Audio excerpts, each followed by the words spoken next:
Assalamualaikum warahmatullahi wabarakatuh. Bismillah, alhamdulillah, wassalatu wassalamu ala rasulillah wa ala alihi wa sahbihi wa mawalah.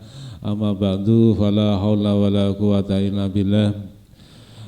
Anak-anakku sekalian, alhamdulillah pada kali ini kita bisa bertemu kembali dalam pelajaran mengenai hikmah sholat. Untuk itu sebelum kita mulai, mari kita membaca doa bersama-sama. Bismillahirrahmanirrahim. Raditu billahi rabban wa bil islami dina wa bi Muhammadin nabiyya wa rasula. Rabbi zidni ilma warzuqni fahma waj'alni minas solihin. Amin ya rabbal alamin. Terima kasih. Untuk kali ini pertemuan kedua masih terkait dengan hikmah sholat, kelanjutan dari pertemuan yang pertama. Next. Di antara hikmahnya sholat selanjutnya yaitu meninggikan derajat. Allah Subhanahu wa Ta'ala akan meninggikan derajat dan menghapus kesalahan seseorang yang melaksanakan sholat. Jadi ketika seseorang melaksanakan sholat, maka Allah Subhanahu wa Ta'ala akan meninggikan derajat orang tersebut dan juga akan menghapus kesalahan orang tersebut. Sebagaimana Rasulullah Muhammad SAW juga bersabda, yang artinya hendaknya engkau memperbanyak sujud kepada Allah, karena engkau tidak sujud kepada Allah satu kali, melainkan Allah akan mengangkatmu satu derajat dan menghapuskan satu kesalahan dari dirimu. Jadi di sini ada kata-kata memperbanyak sujud. Ini bukan berarti kita hanya sujud saja, tapi maksudnya kita melaksanakan sholat. Melaksanakan sholat secara keseluruhan. Di antara rukunnya yaitu adalah sujud. Jadi pengertian memperbanyak sujud di sini artinya adalah memperbanyak sholat, khususnya sholat 5 waktu. Jadi apabila kita sholat 5 waktu sudah kita jalankan dengan baik, maka langkah baiknya juga ditambahi dengan sholat-sholat sunnah. Hadis ini diriwayatkan dari Muslim dari Syauban. Next. Selanjutnya hikmahnya sholat lagi yaitu diampuni dosa-dosanya. Dengan sholat Allah Subhanahu wa Ta'ala akan mengampuni dosa-dosa yang ada di antara satu sholat dengan sholat berikutnya. Jadi ketika kalian melaksanakan sholat duhur, ya, maka dosa yang telah Anda lakukan antara sholat subuh dan duhur itu sudah diampuni oleh Allah Subhanahu wa Ta'ala. Rasulullah SAW juga bersabda, tidaklah seorang muslim berwudu lalu ia membaguskan wudunya, ya.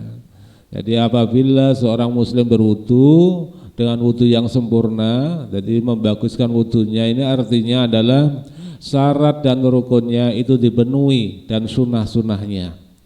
Kemudian setelah itu mengerjakan sholat, ya, setelah wudu mengerjakan sholat, utamanya sholat fardu. Dengan demikian melainkan Allah Subhanahu wa Ta'ala akan mengampuni dosa yang terjadi di antara sholat itu dengan sholat berikutnya. Jadi apabila kalian melaksanakan sholat duhur, maka dosa yang kalian lakukan antara sholat duhur dan sholat berikutnya yaitu sholat asar itu akan diampuni oleh Allah Subhanahu wa Ta'ala. Hadis ini diriwayatkan oleh Imam Muslim dari Utsman. Next. Selanjutnya di antara hikmahnya sholat lagi yaitu sholat dapat membersihkan kesalahan dan dosa. Jadi sholat ini dapat membersihkan diri kita dari kesalahan dan dosa yang dilakukan baik disengaja atau tidak. Jadi dengan sholat, dosa baik yang kita sengaja atau tidak ini akan diampuni oleh Allah Subhanahu wa ta'ala. Rasulullah SAW bersabda yang artinya, bagaimana pendapat kalian jika ada sebuah sungai di depan pintu? Apabila ada sebuah sungai di depan pintu rumah salah seorang di antaramu, lalu ia mandi di sungai itu setiap hari 5 kali sehari, apakah masih tersisa kotoran daripadanya? Kemudian para sahabat berkata, tentu tidak akan tersisa kotoran sedikit pun. Lalu Rasulullah juga bersabda lagi, demikian perumpamaan sholat 5 waktu. Jadi Allah Subhanahu wa ta'ala akan menghapus segala kesalahan dengan sholatnya itu. Jadi sholat 5 waktu itu diibaratkan sebagaimana ketika kalian punya rumah, di depannya itu ada sungai. Kemudian kalian setiap hari mandi di sungai itu sebanyak 5 kali. Jadi otomatis karena kita telah melakukan mandi 5 kali, tentu kotoran yang ada di badan kita tentu tidak akan ada. Begitu juga kalau kita dalam 1 hari 1 malam itu melakukan sholat sebanyak 5 kali, maka dosa dan kesalahan kita tentu tidak akan ada lagi. Karena apa? Sudah diampuni oleh Allah Subhanahu wa ta'ala. Hadis ini diriwayatkan Imam Muslim dari Abu Hurairah. Selanjutnya, sholat juga dapat melatih hidup secara tertib dan teratur. Gerakan sholat dilakukan secara tertib dan teratur, mulai takbiratul ihram hingga salam. Jadi dengan gerakan yang tertib ini juga melatih hidup kita supaya tertib dan teratur sebagaimana kita melaksanakan sholat. Artinya dengan sholat itu mengajarkan kepada kita supaya kita hidup itu juga penuh dengan keteraturan dan juga tertib. Bayangkan apa yang akan terjadi jika kita sholat menggunakan gaya masing-masing. Bukan keteraturan yang ada namun amburadul. Jadi oleh karenanya sholat itu ada tuntunannya. Kita tidak boleh memakai gaya sendiri-sendiri. Jadi gerakan-gerakannya itu sudah ditentukan oleh syariat. Kita tidak boleh membuat aturan sendiri. Kita tidak boleh melaksanakan yang demikian karena apa? Gerakan sholat itu sudah ada urutannya. Jadi gerakan sholat itu sudah ada ketentuannya mulai takbiratul ihram sampai salam. Itu harus runtut dan tertib, tidak boleh dibolak-balik. Rasulullah Muhammad SAW telah bersabda, sholatlah kalian seperti kalian melihatku sholat. Shollu kama ra'aitumuni usolli. Jadi kita dianjurkan untuk melakukan sholat sesuai dengan apa yang telah diajarkan Rasulullah. Jadi kita tidak boleh membuat aturan sendiri terkait dengan sholat. Kemudian di samping itu sholat juga mengajarkan sikap tawadhu atau sifat tawadhu dan rendah hati.